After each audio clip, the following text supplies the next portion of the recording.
Bismillahirrahmanirrahim. Welcome to IELTS Tips channel, your international passport. कैसे हैं आप? उम्मीद है कि आप अच्छे होंगे और अपना और अपनों का ख्याल रख रहे होंगे और एक पुरसुकून ज़िंदगी गुजार रहे होंगे।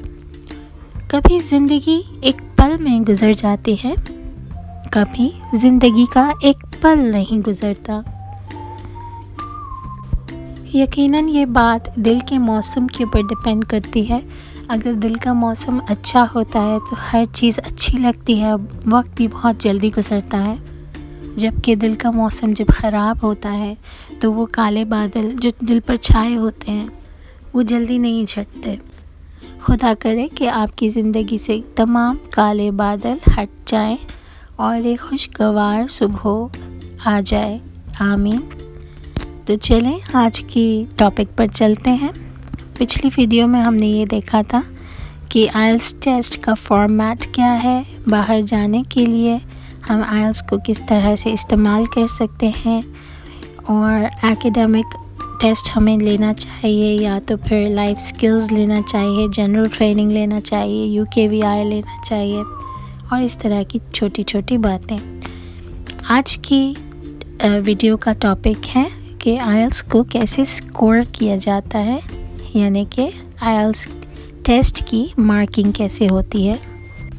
तो चलें विदाउट फर्दर अडू हम अपने टॉपिक की तरफ चलते हैं। देखें, आइल्स के जो रिज़ल्ट होते हैं उनको एक 9 बैंड के स्केल पर रिपोर्ट किया जाता है।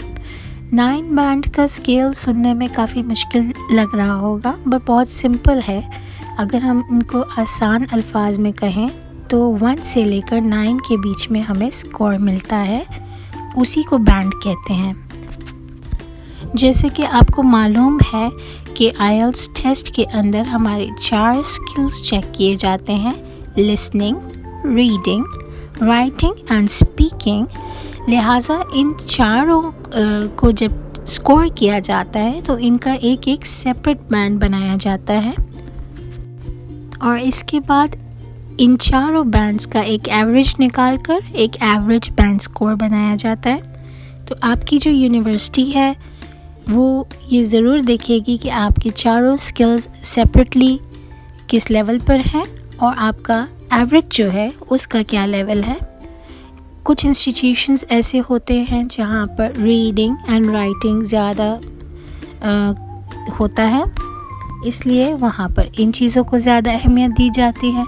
जबकि लिसनिंग है, स्पीकिंग है, उसके लिए कुछ और इंस्टीट्यूशंस होते हैं जहाँ पर ज़्यादा इनको अहमियत मिलती है। तो जिस तरह की आपकी इंस्टीट्यूशन है, एजुकेशनल है, वोकेशनल है, या तो फिर आपकी सिंपल आपने कहीं सिटीज़नशिप लेनी है या छोटे मोटे काम करने हैं, तो उसके लिए आपको ज़्यादातर सुनने का और बोलने का अच्छा एक्सपीरियंस होना चाहिए। तो वहाँ पर सच रीडिंग एंड राइटिंग को इतना ज़्यादा अहमियत नहीं देंगे एंड वाइस वर्सा।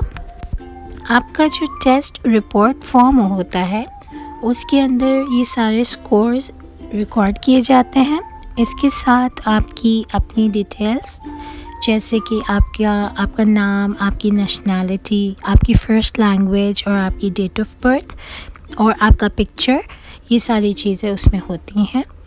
और जो भी ओवरऑल बैंड स्कोर होता है उसका एक डिस्क्रिप्टिव स्टेटमेंट होता है, जिसकी समरी मैं अभी आपको बताऊंगी। कि उसकी समरी बेसिकली ये होती है कि कैंडिडेट के अंदर कितनी एबिलिटी है, तो उसका लेवल चेक होता है और उसकी थोड़ी सी डिटेल होती है कि इस बैंड का ये मतलब है। तो चलें हम जल्दी से अब अपने 9 बैंड्स की तरफ चलते हैं। देखें, सबसे पहले बैंड 0 होता है। बैंड 0 सबसे लो से ऊपर जा रहे हैं, तो सबसे लोएस्ट जो होता है वो बैंड 0 होता है। उसका मीनिंग ये होता है कि कैंडिडेट ने पेपर अटेम्प्ट नहीं किया, वो किसी वजह से अपने पेपर में नहीं पहुंच सका, तो उसने ज़ाहिर है कोई जवाब नहीं दिए, इसलिए उसका बैंड 0 होता है। बैंड 1 जो आता है वो है नॉन यूज़र का। तो इसका मीनिंग ये है कि बिल्कुल इसके अंदर इसेंशियली कोई एबिलिटी नहीं है ये लैंग्वेज ये यूज़ करने की, सिवाय कोई इक्का दुक्का अल्फाज जो उसे आते हों, जैसे टाइम है या इस तरह का जो हम रोज़मर्रा में इस्तेमाल करते हैं इक्का दुक्का वर्ड्स। तो ये बैंड भी डेफिनेटली ये अच्छा नहीं होता है, इसकी बेसिस पे आपको कहीं भी कुछ भी नहीं मिलेगा। Okay, so coming to band 2, तो आइल्स का बैंड 2 जो है उसका मीनिंग होता है इंटरमिटेंट यूज़र। अब इसका मीनिंग ये है कि इसको बोली हुई अंग्रेज़ी और लिखी हुई अंग्रेज़ी में बहुत ज़्यादा डिफ़िकल्टी है। इसका मतलब ये है कि ये भी इतना कोई अच्छा यूज़र नहीं है, इनको भी डेफिनेटली इंस्टीट्यूशंस में एडमिशन मिलना बहुत नामुमकिन के करीब है।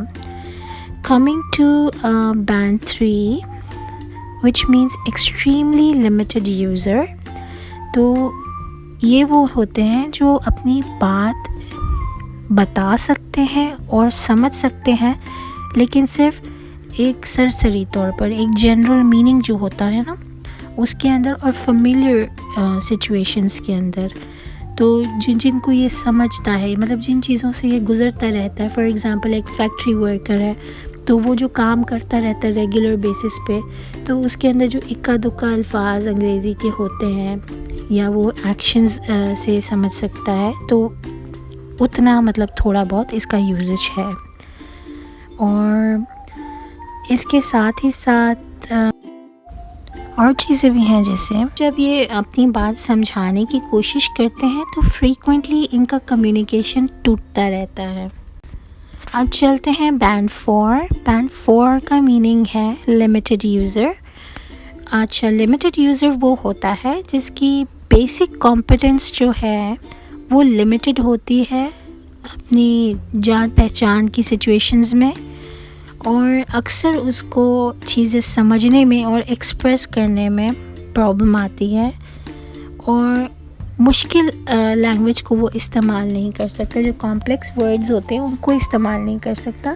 लेकिन डेफिनेटली वो बैंड 3 से बेहतर है मगर लिमिटेड है। इसके बाद आता है बैंड 5।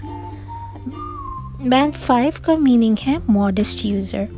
अच्छा, मॉडेस्ट यूज़र वो होता है जिसको थोड़ा बहुत कमांड है अपनी लैंग्वेज, इंग्लिश लैंग्वेज के ऊपर, और ओवरऑल मतलब चीज़ों की वो अक्सर सिचुएशंस में समझ जाता है।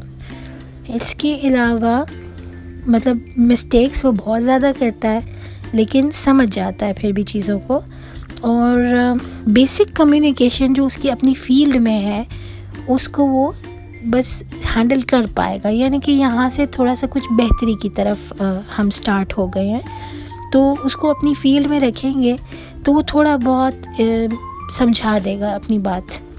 अच्छा, इसके बाद आता है 6। बैंड 6 जो है ये है कॉम्पिटेंट यूज़र। सो बैंड 6 से बेसिकली चीज़ें स्टार्ट होती हैं।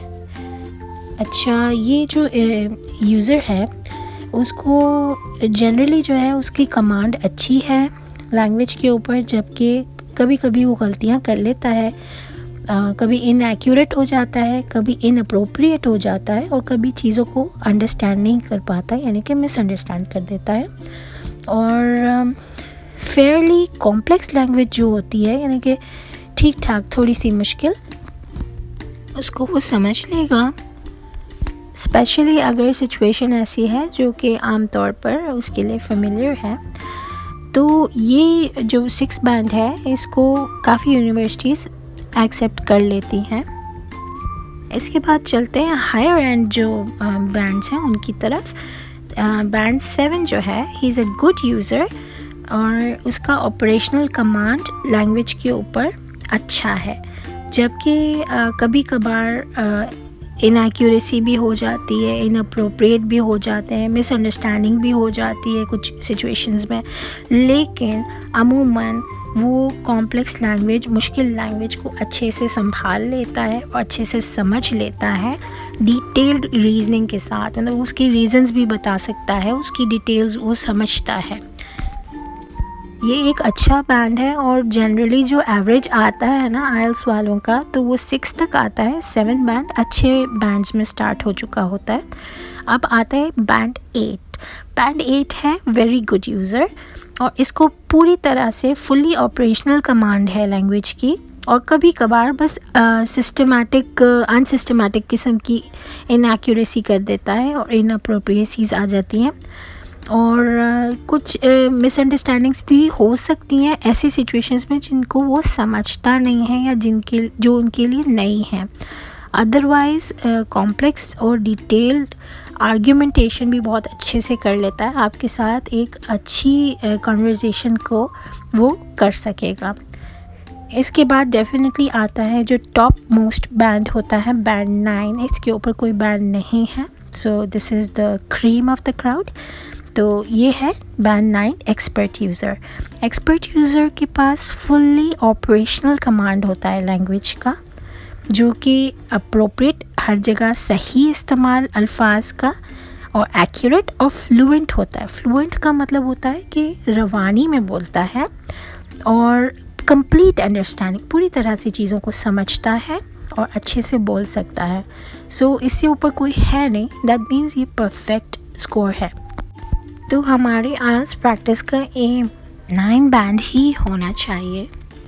डिफरेंट इंस्टीट्यूशंस डिफरेंट किस्म का स्कोर मांगती हैं, और आपकी जो इंस्टीट्यूशन है वो उसका रिक्वायरमेंट कम या ज़्यादा हो सकता है। तो आपको सबसे पहले ये चेक करना होगा कि आपका मकसद जो है, उस मकसद के लिए आपको कितना बैंड स्कोर चाहिए।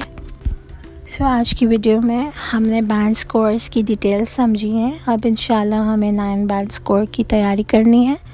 हमारी आइंदा आने वाली वीडियोस को देखने के लिए आइल्स टिप्स चैनल को सब्सक्राइब करें और बेल आइकन ज़रूर दबाएं। और अगर आपके पास कोई सजेशंस हैं या आपको कोई ख़ास वीडियो देखनी है या कोई सवाल है, तो आपके लिए कमेंट सेक्शन हाजिर है। ओके देन, अल्लाह हाफ़िज़।